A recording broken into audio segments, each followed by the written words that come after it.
মৃত্যুর আগদিন পর্যন্ত অভিনয় ছাড়তে পারবেন না বলে জানিয়েছেন অভিনেত্রী ডলি জহুর।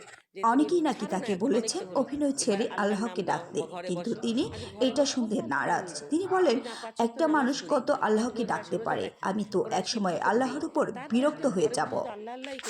কিন্তু যে আল্লাহ তাকে সৃষ্টি করেছে তার উপর বিন্দুমাত্র কৃতজ্ঞতা নেই এই অভিনেত্রী ডলি জহুরের। এতটুকু ভাবেন না যে আল্লাহ তাকে সৃষ্টি করেছে, সে আল্লাহকে ডাকতে তার এত কষ্ট। তার এই সমস্ত বিতর্কিত কথার নিন্দা জানাচ্ছি। তিনি এই কথাটাকে আরো সুন্দরভাবে বলতে পারতেন যে আমাকে কাজও করতে হবে, আল্লাহকেও ডাকতে হবে। আমি না পাঁচ ওয়াক্ত ম্যাডাম, নামাজ পড়ি, আপনাকে পাঁচ যখন ওয়াক্ত নামাজ আর রাখি, রোজা রাখলেই কোরআন শিব হবে না, খতম দেই, আপনার মনটাকেও তারপরে যদি আমি ঘরে পরিষ্কার বসে যদি করতে আল্লাহ হবে। আল্লাহ করি, আমি তো একসময় বিরক্ত হয়ে যাবো আল্লাহর উপরে।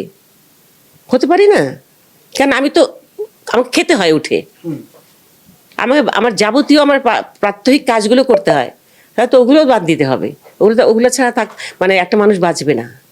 আর এইটা আমার একটা খোরাক, আমার মনের খোরাক। মনের খোরাকটা তো অবশ্যই প্রয়োজন।